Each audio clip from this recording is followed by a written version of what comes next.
Hello बच्चों, चलिए हमारा प्रश्न देखते हैं। हमारा प्रश्न है, अंडाणु जनन तथा शुक्राणु जनन में विभेद कीजिए। अगर इस प्रश्न की हम यहाँ पर बात करें तो सबसे पहले हम यहाँ पर देखते हैं इस प्रश्न की मुख्य अवधारणा को।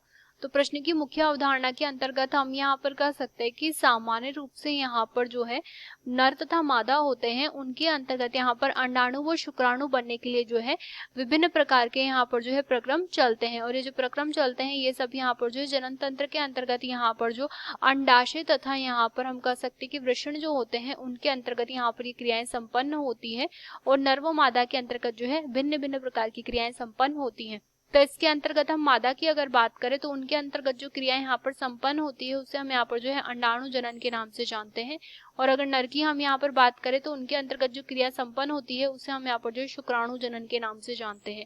अगर इनके अंतर्गत विभेद की हम यहाँ पर बात करें तो प्रथम रूप से अंडाणु जनन की अगर बात करें तो इसके अंतर्गत हम यहाँ पर कह सकते हैं कि सामान्य रूप से जो अंडाणु जनन होता है इसके अंतर्गत यहाँ पर हम कहेंगे कि जो प्रथम अवस्था होती है, जो ओवम होता है, उससे यहाँ पर जो है अंडाणु का निर्माण संपन्न होता है। और अंडाणु का जो निर्माण संपन्न होता है उसे हम यहाँ पर जो है oogonium के नाम से जानते हैं। तो यहाँ पर oogonia का निर्माण संपन्न होता है।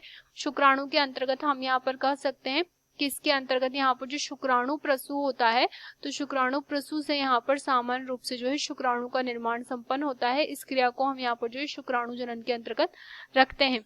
इसके पश्चात अगर हम अगले की बात करें तो इसके अंतर्गत हम यहाँ पर कह सकते हैं कि ये जो होता है यहाँ पर प्रति माह संपन्न होता है। और प्रति माह के अंतर्गत हम यहाँ पर कह सकते हैं कि एक महीने में यहाँ पर जो है एक ही अंडाणु का यहाँ पर जो है निर्माण संपन्न होता है। शुक्राणु जनन की क्रिया जो होती है वो यहाँ पर जो है प्रतिदिन संपन्न होती है।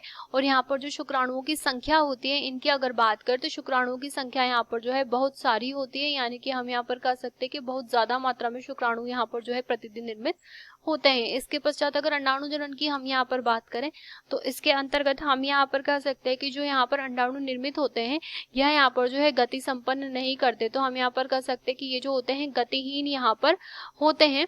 जबकि हम यहाँ पर कहेंगे कि जो शुक्राणु होते हैं यह यहाँ पर जो है गति संपन्न करते हैं। तो यह यहाँ पर गति संपन्न करते हैं, मोटाइल ये होते हैं। इसके अतिरिक्त अगर हम यहाँ पर बात करें अंडाणु जनन की तो अंडाणु जनन के अंतर्गत हम यहाँ पर कह सकते हैं कि सामान्य रूप से इसमें जो यहाँ पर विभाजन की क्रिया संपन्न होती है यह यहाँ पर जो है असमान प्रकार की होती है। जब असमान यहाँ पर विभाजन संपन्न होता है तो यहाँ पर हम कहेंगे कि एक तो यहाँ पर जो है अंडाणु का निर्माण संपन्न होता है और ये जो है अगुणित प्रकार का यहाँ पर होता है। तो यहाँ पर अगुणित अंडाणु का निर्माण संपन्न हो रहा है। और इसके अतिरिक्त हम यहाँ पर कह सकते हैं कि दो यहाँ पर जो है पोलर काय का निर्माण संपन्न होता है। परंतु अगर हम यहाँ पर बात करें शुक्राणु जनन की तो इसके अंतर्गत जो यहाँ पर विभाजन की क्रिया संपन्न होती है। तो ये जो विभाजन की क्रिया होगी ये यहाँ पर जो है समान प्रकार की होती है। और इसके अंतर्गत यहाँ पर जो है चार यहाँ पर जो है शुक्राणु का निर्माण संपन्न होता है। और ये जो चार शुक्राणु यहाँ पर निर्मित होते हैं ये सभी यहाँ पर जो है अगुणित प्रकार के होते हैं। अंडाणु जनन की जो क्रिया होती है वो सबसे पहले यहाँ पर जो है भ्रूणी अवस्था के अंतर्गत यहाँ पर संपन्न होती है। इसके पश्चात हम यहाँ पर कह सकते हैं कि यहाँ पर जो किशोरी अवस्था आती है उसके अंतर्गत यहाँ पर संपन्न होती है।